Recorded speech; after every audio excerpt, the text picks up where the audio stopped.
So I'm on the world's greatest military vehicle restoration website the other day, steelsoldiers.com, and a guy asked the forum, hey, what kind of plow you guys recommend me putting on my Dodge M884?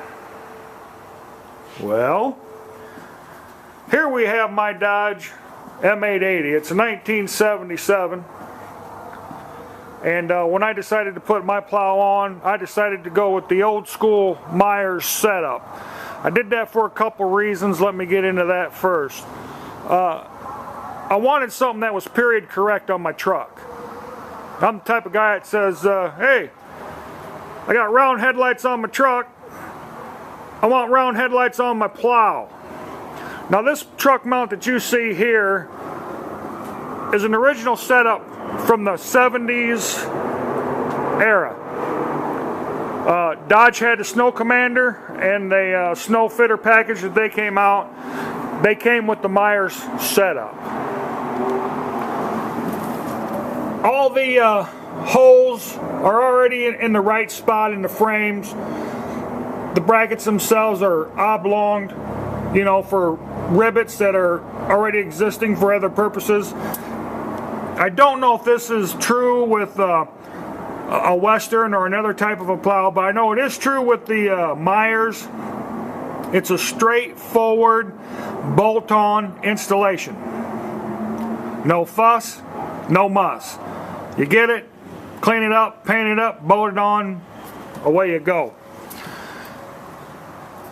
Now, the plows that you see here, this plow and the truck mount, this all comes from Craigslist. I actually had to buy 2 plows, piecemeal them together, make one good plow. And you know, let's face it, anything you get off of Craigslist that's 30-some years old, it's going to have some rust on it. I had to take the plow down to a local weld shop.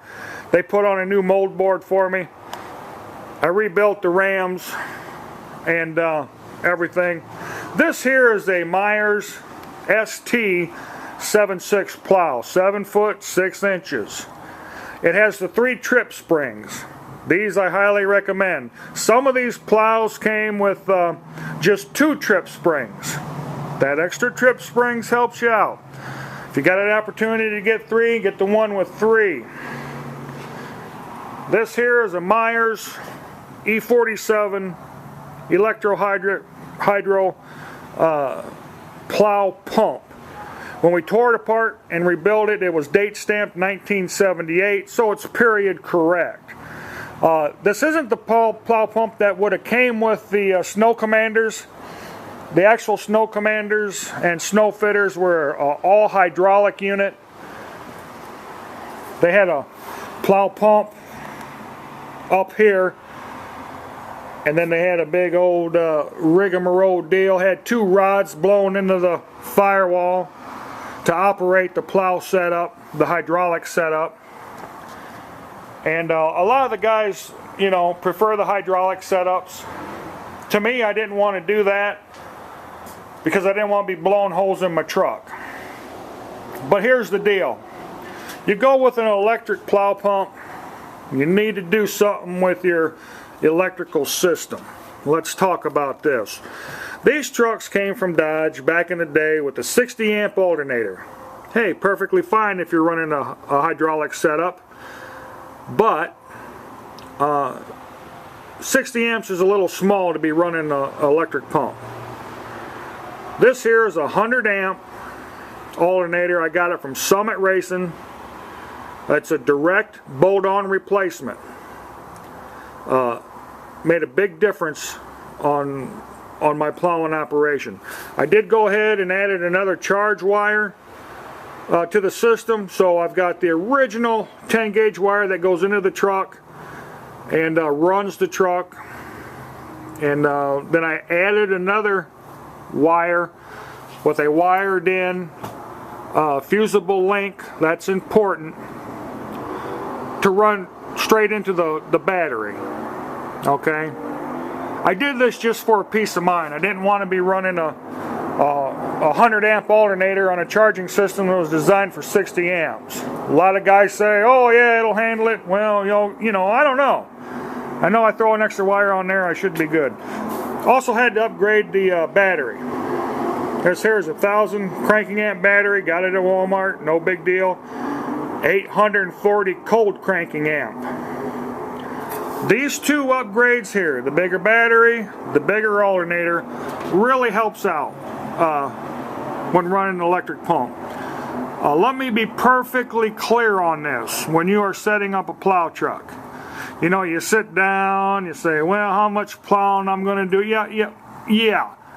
You know, when the snow gets to be 6-8 inches deep, however much snow you thought you was going to plow, you're going to be plowing more than that, because, you know, these friends that you ain't seen in 20 years, guess what? They know where you live, and they see what's in your driveway, and you're going to see people you ain't seen for a long, long time.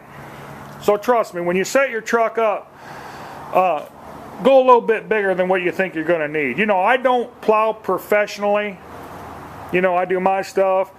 I do my mom's stuff, my brother's stuff, you know. I used to do my brother's stuff. He's got his own stuff now. But, you know, you're just going to be doing more than what you thought.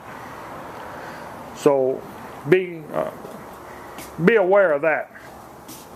Also, you don't need a plow light, but I did go out. I wanted an old school plow light. This is another Craigslist deal. This is just an old roto beam type of a light. Two 35 watt bulbs. Draw some juice when you hit the go switch on that.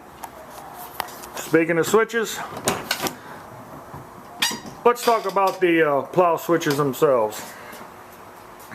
Like I mentioned earlier, I didn't want to start blowing holes in the truck. I do show this truck in parades. I do take this truck to car shows. I wanted to be as least invasive on the install as possible. So I decided to mount my switches in a typical electrical box. Picked them up at Lowe's. No big deal. Everything's been wired in new. This here is a trailer plug. It's a 6-prong trailer plug I got at Tractor Supply. So, you know, in the summertime, I just unplug the box, throw it under the seat, you know, there it is. Another thing I like about this particular setup is I can set this switch box right on the seat next to my lap. So when I am actually plowing, you know, you reach up, you grab the lever, you put it in gear, your hand naturally falls down to your waist, right there's your switches. None of this reaching forward all day long, you know, to hit a switch.